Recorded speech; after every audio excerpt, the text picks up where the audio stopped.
आषाढी एकादशी निमित्त आज आपण शेंगदाणा आणि खव्याची बर्फी पाहणार आहोत। तर ही जी बर्फी आहे अगदी ओठाने सुद्धा खाऊ शकता एवढं मऊसूद आहे, तोंडात टाकताच विरघळणारी आहे। लहान मुले, मोठे आणि त्याचबरोबर जे घरात वृद्ध म्हातारी आहेत त्यांनी सुद्धा अगदी सहजपणे खाऊ शकतात अशा पद्धतीची ही वडी आहे। तर त्यासाठी इथे मी 500 ग्राम म्हणजेच अर्धा किलो शेंगदाणे घेतलेले आहे। शेंगदाणे घेते वेळेस यामधले खवट जर असतील तर काढून टाकायचं आणि त्याचबरोबर खडा वगैरे असेल तर निवडून घ्यायचं।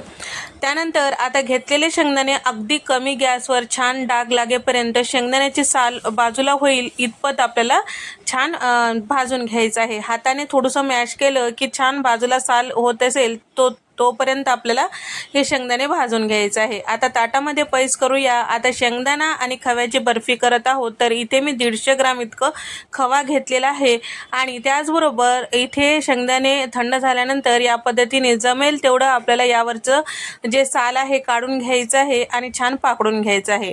तर मी पूर्णपणे काढलेलं नाही, थोडंसं ठेवलेलं आहे, काही हरकत नाही आहे। जर जमत असेल तर पूर्ण काढा, नसेल काढलं तरीही काही हरकत नाही आहे। आणि त्याचबरोबर इथे मी साखर घेतलेली आहे पाव किलो, अर्धा किलो शेंगदाण्यासाठी पाव किलो इथे मी साखर घेतलेली आहे आणि साखर बुडेल इतपत आपल्याला पाणी टाकून पाक करायला ठेवायचं आहे। पाक होईपर्यंत मिक्सरला इथे मी शेंगदाणे फिरून घेतलेले आहे। तर मिक्सर चालू बंद करून आपल्याला हे एकसारखं पीठ तयार करून घ्यायचं आहे। अगदी जाड नको किंवा अगदी बारीक नको। तर इथे आपल्याला रवाळ असं मिक्सरला शेंगदाण्याचं पीठ तयार करून घ्यायचं आहे। पाकाला छान दाटसरपणा आलेला आहे। साखर पूर्ण विरघळल्यानंतर आणखीन एक 2 ते 3 मिनिटं शिजवून घेतल्यानंतर हलकंसं एकतारी, मी व्हिडिओमध्ये दाखवल्याप्रमाणे हलकंसं एकतारी झाल्यानंतर यामध्ये खवा टाकायचा आणि पूर्ण छान व्यवस्थित मिक्स करायचं। 1 मिनिट शिजवून घ्यायचं, तोपर्यंत ताटाला छान तूप लावून घ्यायचं। यामध्ये आपल्याला वडी सेट करून घ्यायची आहे। तर 1 मिनिट शिजवून घेतल्यानंतर तयार करून घेतलेलं शेंगदाण्याचं कूट यामध्ये टाकून घेतलेलं आहे।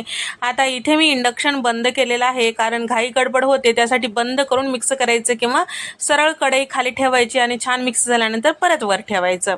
तर या ठिकाणी आता बंद केल्यानंतर पूर्ण मिक्स केलेलं आहे। त्यानंतर इंडक्शन मी परत चालू केलेलं आहे आणि त्याचबरोबर 2 चमचे इतकं तूप टाकून घेतलेलं आहे। आता हे जे मिश्रण आहे छान थोडंसं गोळा बनेपर्यंत आपल्याला छान शिजवून घ्यायचं।